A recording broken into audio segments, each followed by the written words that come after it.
നമസ്കാരം, Aroor vision news ചാനലിലേക്ക് സ്വാഗതം. നിയമസഭാ തെരഞ്ഞെടുപ്പ് ഫലം സംബന്ധിച്ച സ്പെഷ്യൽ അവലോകനം കാണാം. നിയമസഭാ തെരഞ്ഞെടുപ്പുമായി ബന്ധപ്പെട്ട് അരൂർ വിഷൻ വാർത്താ വിഭാഗം തയ്യാറാക്കിയ പ്രത്യേക അവലോകനം ഇപ്പോൾ കാണാം. രാഷ്ട്രീയ നിരീക്ഷകനായ VP രാധാകൃഷ്ണനുമായി അഭിമുഖം നടത്തുന്നത് PJ ശിവദാസൻ. ഈ തെരഞ്ഞെടുപ്പ് ഫലം എന്ത് സൂചനയാണ് നൽകുന്നത്? LDF അതിൻ്റെ ചരിത്രത്തിൽ നേരിടുന്ന ഏറ്റവും വലിയ പരാജയമാണ്.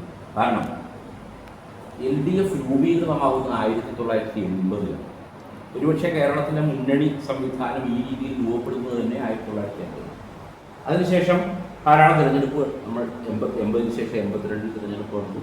40 സീറ്റിൽ കുറഞ്ഞ ഒരു സീറ്റ് ഏതെങ്കിലും കക്ഷി, അതായത് LDF ഓ UDF ഓ പരാജയത്തിൻ്റെ ഭാഗമായിട്ട് വാങ്ങിയിട്ടുണ്ട്.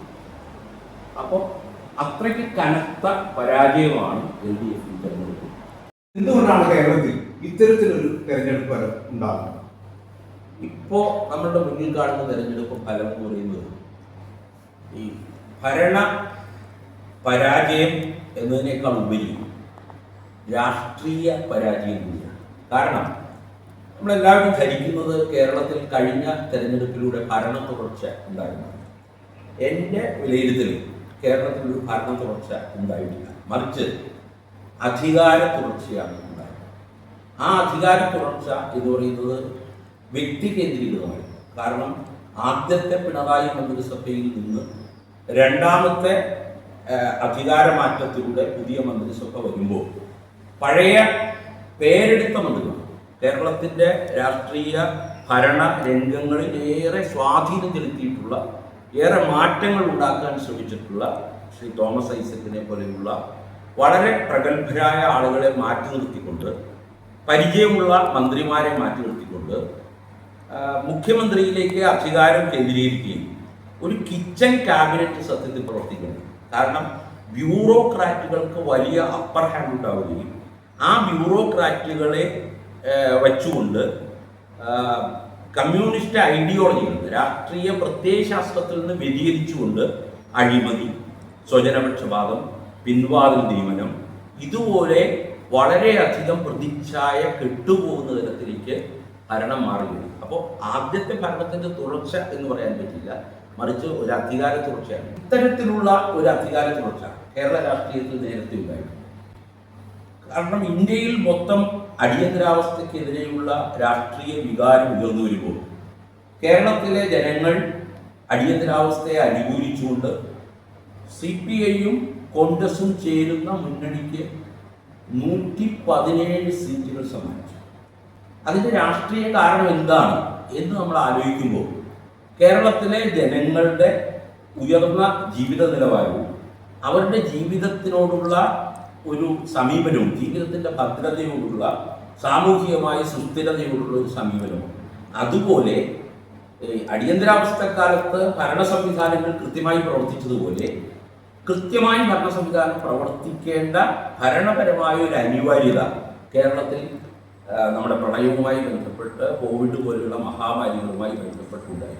ആ സന്ദർഭത്തിൽ ഒരു ഭരണ വ്യതിയാനം അല്ലെങ്കിൽ അധികാര വ്യതിയാനം അല്ലെങ്കിൽ ഭരണ തുടർച്ച അനിവാര്യമാണ് എന്ന് മനസ്സിലാക്കിക്കൊണ്ടുള്ള മലയാളിയുടെ രാഷ്ട്രീയ വകതിരിവിൻ്റെ ഭാഗമായിരുന്നു ഈ കഴിഞ്ഞ പിണറായി സർക്കാരിൻ്റെ അധികാര തുടർച്ചയുണ്ട്. കേരള രാഷ്ട്രീയത്തിൽ ഇതുവരെ ഇല്ലാത്ത തരത്തിലേക്കുള്ള ഒരു രാഷ്ട്രീയ ധ്രുവീകരണത്തിന് ഈ തെരഞ്ഞെടുപ്പ് ഇടയാക്കിയിട്ടുണ്ട്.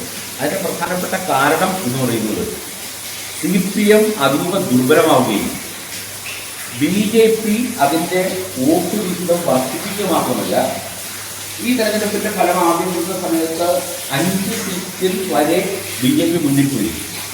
അപ്പോൾ അങ്ങനത്തെ ഒരു കുതിച്ചുചാട്ടം ഈ BJPയുടെ വോട്ട് ബാങ്ക് ഉണ്ടായിട്ടുണ്ടെങ്കിൽ അവിടെ ഉണ്ടായിട്ടുള്ള രാഷ്ട്രീയ ധ്രുവീകരണം എന്ന് പറയുന്നത് കേരളത്തിൻ്റെ ഇതുവരെയുള്ള രാഷ്ട്രീയ പരിപ്രേക്ഷ്യത്തിൽ വളരെ വ്യത്യാസങ്ങൾ ഉണ്ടാക്കുന്നതായിരിക്കും. കാരണം ആരും പ്രതീക്ഷിക്കാത്ത ഒരു സീറ്റ് കൂടി BJP. ഇപ്പോൾ കഴക്കൂട്ടത്ത് നേരിയ ഭൂരിപക്ഷത്തിൽ BJP സ്ഥാനാർത്ഥി മുരളീധരൻ ജയിച്ചപ്പോൾ സത്യത്തിൽ ഒരു നിഷ്പക്ഷമായ കേരളത്തിൻ്റെ വിലയിരുത്തൽ എന്ന് പറയുന്ന നിയമത്തെ ഒരുപക്ഷെ രാജീവ് ചന്ദ്രശേഖരൻ വിജയിക്കുന്നതായിരുന്നു. നമ്മൾ ആരും പ്രതീക്ഷിക്കാത്ത രീതിയിൽ ചാത്തന്നൂര് കഴിഞ്ഞ തെരഞ്ഞെടുപ്പിലും അവിടെ രണ്ടാം സ്ഥാനത്ത് എത്തിയത് BJP ആണെങ്കിലും ഇപ്രാവശ്യം ആ സീറ്റ് കൂടി പിടിച്ചുകൊണ്ട് ഒരു 3 സീറ്റ് സമാഹരിക്കാൻ BJPക്ക് കഴിഞ്ഞു എന്ന് മാത്രമല്ല 10-ലധികം സീറ്റുകളിൽ ഒരു വലിയ രീതിയിലുള്ള മുന്നേറ്റം BJPക്ക് ഉണ്ടാക്കുവാൻ കഴിഞ്ഞിട്ടുണ്ട്. ഇത് കേരളത്തിൻ്റെ രാഷ്ട്രീയ ചിത്രം വളരെ വ്യത്യസ്തമാക്കി മാറ്റുന്നതാണ്. നമ്മൾ ഭയപ്പെടുന്ന പോലെ തന്നെ ഒരു ബംഗാൾ രാഷ്ട്രീയത്തിൻ്റെ പശ്ചാത്തലത്തിലേക്ക് കേരള രാഷ്ട്രീയം വ്യതിചലിക്കുന്നതിൻ്റെ വളരെ അശുഭകരമായ സൂചനകൾ ഈ തെരഞ്ഞെടുപ്പിൽ ഉണ്ട് എന്നുള്ളതാണ്. അതിനെ പ്രതിരോധിക്കുവാൻ ഒരുപക്ഷെ കോൺഗ്രസ് രാഷ്ട്രീയത്തിന് ഭാവിയിൽ കഴിയുമെന്നും നമുക്ക് കരുതാനാവില്ല. കാരണം അത്തരം അനുഭവങ്ങൾ നമ്മളുടെ കയ്യിലുണ്ട്. അതുകൊണ്ടാണ് ഇപ്പോൾ മമതയ്ക്ക് BJPയുടെ വളർച്ച തടയാൻ കഴിയാതിരുന്നതുപോലെ ഈ കോൺഗ്രസിൻ്റെ പ്രത്യയശാസ്ത്രപരമായ എന്താ പറയുക അതിൻ്റെ ഒരു ആഴമില്ലായ്മ അല്ലെങ്കിൽ അതിൻ്റെ ദൃഢതയില്ലായ്മ പലപ്പോഴും BJPയുടെ വളർച്ചയ്ക്ക് ദേശീയ രാഷ്ട്രീയത്തിൽ ഉണ്ടായ പോലെ തന്നെ കേരളത്തിൽ വളർച്ചയുണ്ടാക്കാൻ സാധിക്കുന്നതാണ് എന്നുള്ളതാണ് ആ ദുർവ്യാപകമായ പ്രത്യാഘാതം എന്ന് പറയുന്നത്. കഴിഞ്ഞ LDF ഭരണ തുടർച്ച ഈ തെരഞ്ഞെടുപ്പ് ഫലത്തെ എത്രത്തോളമാണ് സ്വാധീനിക്കുന്നത്?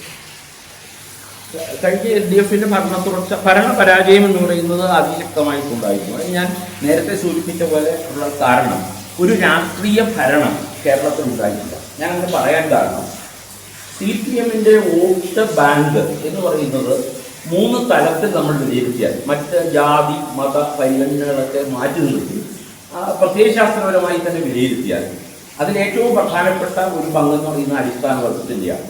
രണ്ടാമത്തെ ഘട്ടം എന്ന് പറയുന്നത് ജീവനക്കാർ, തൊഴിലാളികൾ, ഇവരൊക്കെ ഉൾപ്പെടുന്ന മധ്യവർഗമാണ്.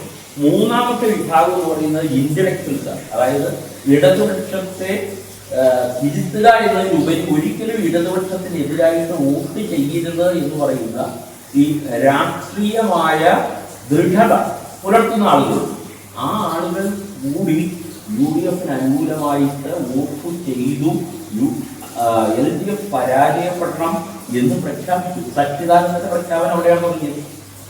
കാരണം കേരളത്തിൽ ഇപ്പോൾ AK ആന്റണി പറഞ്ഞ പോലെ ഈ കേരളത്തിലെ ഇടതുപക്ഷം നിൽക്കണമെന്ന് പറയുന്ന ആ ആഗ്രഹം, അമിതമായ ആഗ്രഹം ഉള്ളത് കൊണ്ടാണ് ഈ 35 സീറ്റ് കൊടുത്തത് എന്ന് പറയുന്ന പോലെ ഈ കേരളത്തിൽ കമ്മ്യൂണിസ്റ്റ് പാർട്ടി അധികാരത്തിൽ നിന്ന് മാറി നിൽക്കണം എന്ന് സച്ചിദാനന്ദനെ പോലെയുള്ള ഒരാൾ പറയുകയും നമ്മൾ പരിഗണിക്കുന്ന CPMനെ ക്രിയാത്മകമായി വിമർശിക്കുന്ന ആളുകൾ പോലും ആ തരത്തിലേക്ക് അഭിപ്രായം പറഞ്ഞു. രാഷ്ട്രീയ നിരീക്ഷകർ ഉൾപ്പെടെയുള്ള ആളുകൾ ഞാൻ ഇപ്രാവശ്യം UDFന് വോട്ട് ചെയ്യും എന്ന് പരസ്യമായി പ്രഖ്യാപിക്കുന്ന സാഹചര്യത്തിൽ അപ്പോൾ രാഷ്ട്രീയമായ അടിത്തറയിൽ വലിയ ചോർച്ചയാണ് CPMന് ഈ തെരഞ്ഞെടുപ്പിന് അഭിമുഖീകരിക്കുന്നത്. അത് അഴിമതി, സ്വജനപക്ഷപാതം, ഞാൻ നേരത്തെ പറഞ്ഞ പോലെ അടിസ്ഥാനപരമായ ആശയങ്ങളിൽ തൊഴിലാളികളുടെ ആനുകൂല്യങ്ങൾ, ജീവനക്കാരുടെ ആനുകൂല്യങ്ങൾ, ഇതൊക്കെ നിഷേധിക്കുന്ന അവസാന ഒരു മായിക പ്രപഞ്ചം സൃഷ്ടിച്ചുകൊണ്ട്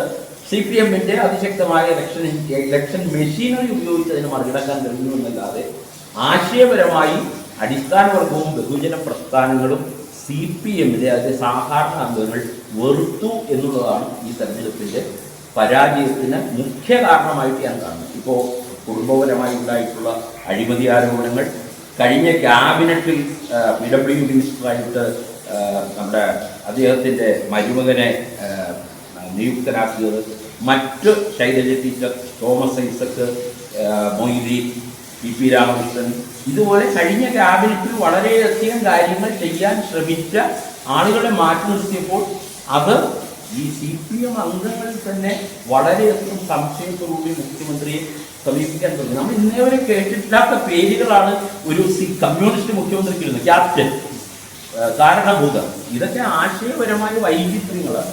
ഈ വൈചിത്ര്യങ്ങളെ തിരിച്ചറിയുവാനുള്ള രാഷ്ട്രീയ വിവേകം കേരളത്തിലെ ജനങ്ങൾക്കുണ്ട്. വിവേകത്തെ വെല്ലുവിളിച്ചുകൊണ്ട് മുമ്പോട്ട് പോയത് ഇതിൻ്റെ ഒരു കാരണമാണ്. പിന്നെ പ്രതിപക്ഷത്തിൻ്റെ അത്തരത്തിലുള്ള ഇപ്പോൾ VD സതീശൻ എന്ന് പറഞ്ഞാൽ പരസ്യമായ ഏതെങ്കിലും പ്രക്ഷോഭങ്ങളൊന്നും നയിച്ചായിട്ട് എനിക്ക് തോന്നുന്നില്ല. സമരവേദികളിൽ ചെന്നിട്ടില്ല. കോൺഗ്രസ് അതിൻ്റെതായ ഒരു പ്രക്ഷോഭണ പാതയൊന്നും കഴിഞ്ഞ ഘട്ടത്തിൽ തുടങ്ങുന്നില്ല. എന്ന് മാത്രമല്ല കോൺഗ്രസിൻ്റെ ബഹുജന സംഘടനകൾ, യൂണിയനുകൾ, തൊഴിലാളി സംഘടനകൾ, ഇവരൊക്കെ വളരെ വളരെ ദുർബലമായിട്ടുള്ള ആളുകളാണ്. പക്ഷേ പാർലമെന്റിലും പൊതുവേദികളിലും മാധ്യമങ്ങളിലുമൊക്കെ ഈ കാര്യത്തെ ഉയർത്തിപ്പിടിക്കുവാനും കോൺഗ്രസിൻ്റെ അല്ലെങ്കിൽ UDF-ന്റെ അണികൾക്ക് ഊർജം പകരുവാനും ശരിക്കും പ്രതിപക്ഷ നേതാവ് എന്ന നിലയിൽ ഇതിൽ വഹിച്ചിട്ടുള്ള പങ്കുകൂടാതെ ഗവൺമെന്റിന് 10 വർഷത്തെ പ്രവർത്തനത്തിന്റെ വിജയം അത് പ്രവർത്തനങ്ങൾ മുൻനിർത്തിയാണ് ഈ തെരഞ്ഞെടുപ്പിനെ നേരിട്ടത്. അത് എത്രത്തോളമാണ് ഈ തെരഞ്ഞെടുപ്പിലെ സ്വാധീനം ചെലുത്തിയത്? പ്രത്യക്ഷമായിട്ട് നമുക്ക് LDF സർക്കാർ ചെയ്തു എന്ന് പറയുന്ന പ്രത്യക്ഷത്തിലുള്ളൊരു കാര്യം എന്ന് പറയുന്നത് ക്ഷേമ പെൻഷനുകളുടെ കാര്യം മാത്രമാണ്.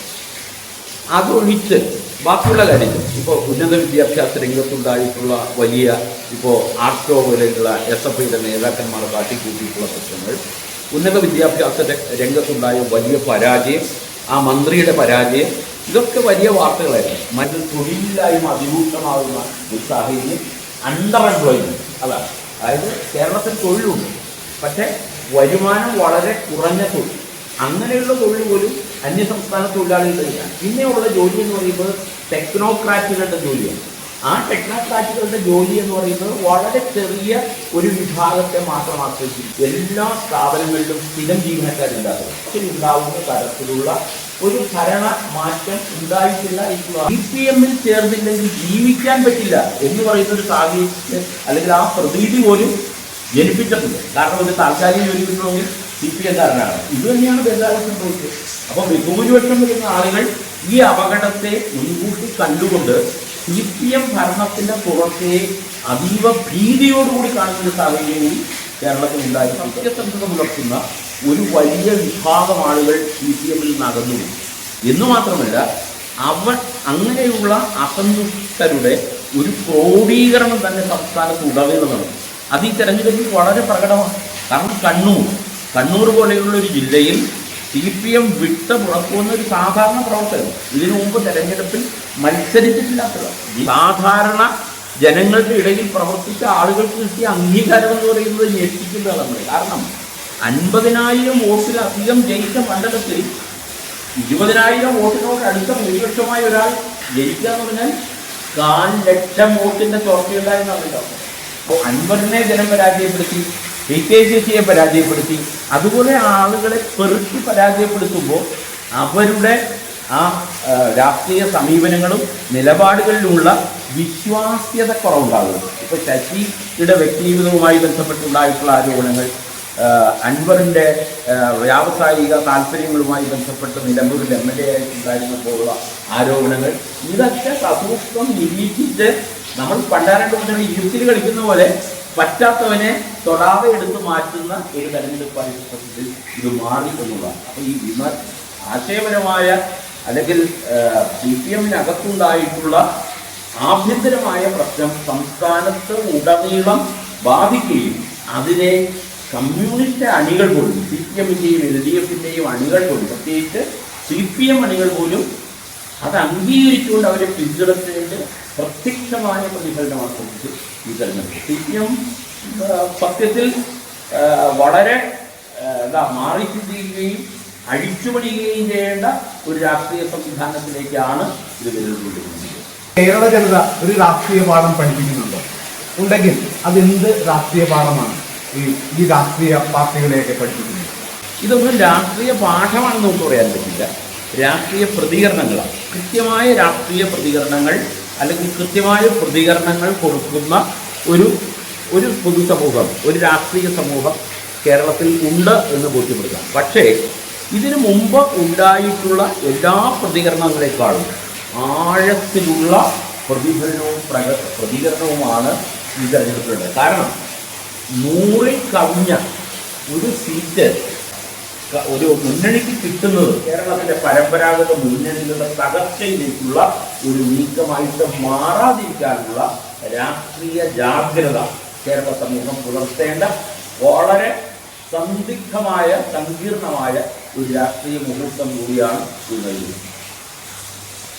UDF അധികാരത്തിൽ വരുമ്പോൾ എന്തായിരിക്കും ഇവിടെ സംഭവിക്കാൻ? നമുക്ക് UDF അധികാരത്തിലായി കഴിഞ്ഞു. ആ മുഖ്യമന്ത്രി സ്ഥാനത്തേക്ക് ശരിക്കും VD സതീശൻ എന്നാണ് കേരളത്തിലെ പൊതുസമൂഹം ധരിച്ചിരിക്കുന്നത്. എൻ്റെ ഒരു കണക്കൂട്ടനുസരിച്ച് കേരളത്തിൽ ഒരു കോൺഗ്രസ് രാഷ്ട്രീയ സംഘർഷം ഒഴിവാക്കാൻ വേണ്ടി ഏറ്റവും കൂടുതൽ സാധ്യത രമേശ് ചെന്നിത്തല മുഖ്യമന്ത്രിയാകാൻ. കാര്യം വളരെ വ്യക്തമാണ്. കേരളത്തെ പരമ്പരാഗതമായ രീതിയിൽ ഭരിച്ചു കൊണ്ടുപോകാൻ കഴിയില്ല. യുവാക്കളുടെ ആവശ്യങ്ങൾ എന്താണ്, സമൂഹത്തിൻ്റെ പുരോഗതിക്കനുസരിച്ച് എന്തെല്ലാം കാര്യങ്ങളാണ് ഇവിടെ വേണ്ടത്, ഇത്തരം കാര്യങ്ങൾ മനസ്സിലാക്കി മുമ്പോട്ട് കൊണ്ടുപോകാൻ കഴിയുന്നില്ലെങ്കിൽ ഈ ഭരണവും പരാജയത്തിലേക്കായിരിക്കും വീഴുക. ഈ ഇന്ദിരാ ഗ്യാരണ്ടി പോലുള്ള കാര്യങ്ങൾ നടപ്പാക്കാൻ പറ്റുന്ന ഒരു സാഹചര്യമാണോ കേരളത്തിലുള്ളത്? സാമ്പത്തിക സ്ഥിതി പരിതാപകരമാണ്. പക്ഷേ കേരളത്തിൽ സാമ്പത്തിക സ്രോതസ് ഉണ്ടെന്ന് തന്നെ നമ്മൾ കരുതണം. കാരണം അങ്ങനെ ഒരു സാമ്പത്തികമായ സ്രോതസ് ഇല്ലെങ്കിൽ എങ്ങനെയാണ് ഈ തെരഞ്ഞെടുപ്പ് കാലത്ത് ഈ LDF സർക്കാർ ഇത്രയും വലിയ ചെലവുകൾ നടത്തുന്നത്? ഉദാഹരണം പറഞ്ഞാൽ പരസ്യം, അതുപോലെ മന്ത്രിമാരുടെ ആഡംബരം, അങ്ങനെ ഇഷ്ടമാതിരി സംവിധാനത്തിന് ഈ പണം എവിടെ നിന്ന് സ്വരൂപിച്ചു? സാമ്പത്തിക പ്രതിസന്ധി മറികടക്കണമെങ്കിൽ കർശനമായ സാമ്പത്തിക നിയന്ത്രണം ആവശ്യമാണ്. അതുപോലെ സാമ്പത്തിക സ്രോതസ്സായിട്ട് നമുക്ക് ഏറ്റവും കൂടുതലുള്ള ടാക്സ് പിരിവ് ഉൾപ്പെടെയുള്ള കാര്യങ്ങൾ ഫലപ്രദമായിട്ട് നിർവഹിച്ച് ഘട്ടം ഘട്ടമായിട്ട് മാത്രമേ കേരളത്തിൽ മുമ്പോട്ട് പോകാൻ കഴിയുകയുള്ളൂ. ഭരണ സംവിധാനങ്ങളെ അഴിച്ചു വാർത്തുകൊണ്ട് അതിൻ്റെ ചിലവ് അപ്രിയകരമായി തന്നെ കുറയ്ക്കേണ്ടിയിരിക്കും. ആ രീതിയിൽ മാത്രമേ അത് ചെയ്യാനായിട്ട് കഴിയുകയുള്ളൂ. വലിയ പ്രതിസന്ധിയായിരിക്കും സാമ്പത്തികമായിരിക്കും അഭിമുഖീകരിക്കുക എന്നുള്ളത് തർക്കമുണ്ട്. വളരെ അടിപൊളി